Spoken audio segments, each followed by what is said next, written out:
श्री गणेशाय नमः। सूर्य देव की व्रत कथा। प्राचीन काल में एक नगर में एक बूढ़ी माई रहती थी।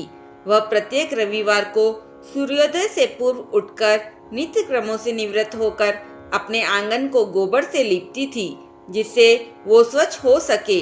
इसके बाद सूर्य भगवान की पूजा करती थी और भोजन तैयार कर पहले सूर्य देव को भोग लगाकर ही स्वयं भोजन करती थी। सूर्य भगवान की कृपा से उसे किसी प्रकार की चिंता और कष्ट नहीं था। धीरे धीरे उसका घर धन धान्य से भर रहा था। उस बूढ़ी माई को सुखी होते देख उसकी पड़ोसन उससे जलने लगी।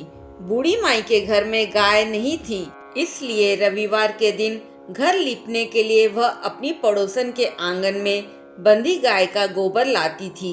पड़ोसन ने बूढ़ी माई को परेशान करने के लिए कुछ सोचकर अपनी गाय को घर के अंदर बांध दिया। रविवार को गोबर न मिलने से बूढ़ी माई अपना आंगन नहीं लीप सकी। आंगन न लीप पाने के कारण बूढ़ी माई ने सूर्य भगवान को भोग भी नहीं लगाया और उस दिन स्वयं भी भोजन नहीं किया। सूर्यास्त होने पर भूखी प्यासी ही सो गई। इस प्रकार उसने निराहार व्रत किया। रात्रि में सूर्य भगवान ने उस बूढ़ी माई को स्वप्न में दर्शन दिए तो बूढ़ी माई ने बहुत ही करुण स्वर में पड़ोसन के द्वारा घर के अंदर गाय बांधने और गोबर न मिल पाने की बात कही। सूर्य भगवान ने अपने भक्त की परेशानी का कारण जानकर उसके सब दुख दूर करते हुए कहा, हे माता, हम तुमको एक ऐसी गाय देते हैं जो सभी इच्छाएं पूर्ण करती है, क्योंकि तुम हमेशा रविवार को पूरा घर गाय के गोबर से लीपकर भोजन बनाकर मुझे भोग लगाकर ही स्वयं भोजन करती हो।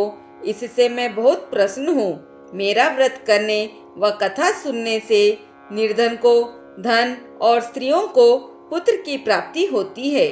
स्वप्न में उस बूढ़ी माई को ऐसा वरदान देकर सूर्य भगवान अंतर्ध्यान हो गए। प्रातःकाल जब वह सोकर उठी तो उसने देखा कि उसके आंगन में एक सुंदर गाय और एक बछड़ा बंधा था। बूढ़ी माई गाय को देखकर हैरान रह गई। उसने गाय को चारा खिलाया। वहीं जब उसकी पड़ोसन ने बूढ़ी माई के आंगन में बंधी सुंदर गाय और बछड़े को देखा तो और ज्यादा जलने लगी। तभी गाय ने सोने का गोबर किया। गोबर को देखते ही पड़ोसन की आंखें फट गई।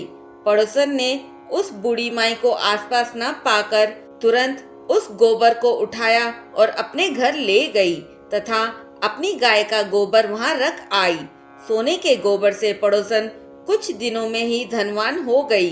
गाय प्रतिदिन सूर्य उदय होने से पूर्व सोने का गोबर किया करती थी और बूढ़ी माई के उठने से पहले ही पड़ोसन उस गोबर को उठाकर ले जाती थी। बहुत दिनों तक बूढ़ी माई को सोने के गोबर के बारे में कुछ पता नहीं चला। बूढ़ी माई पहले की तरह हर रविवार को भगवान सूर्यदेव का व्रत कर रही थी और कथा सुन रही थी। लेकिन जब सूर्य भगवान को पड़ोसन की चालाकी का पता चला तो उन्होंने तेज आंधी चलाई। तेज आंधी को देखकर बूढ़ी माई ने अपनी गाय को अंदर बांध दिया। अगले दिन जब बूढ़ी माई उठी तो उसने सोने का गोबर देखा। तब उसे बेहद आश्चर्य हुआ। तब से लेकर आगे तक उसने गाय को घर के अंदर ही बांधा। कुछ दिन में ही बूढ़ी माई बहुत धनी हो गई। बूढ़ी माई की सुखी और धनी स्थिति देख पड़ोसन और जलने लगी।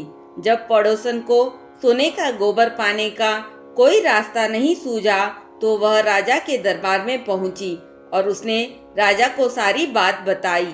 राजा को जब बूढ़ी माई के पास सोने का गोबर देने वाली गाय के बारे में पता चला तो उसने सैनिक भेजकर बूढ़ी माई की गाय लाने का आदेश दिया। सैनिक उस बूढ़ी माई के घर पहुंचे।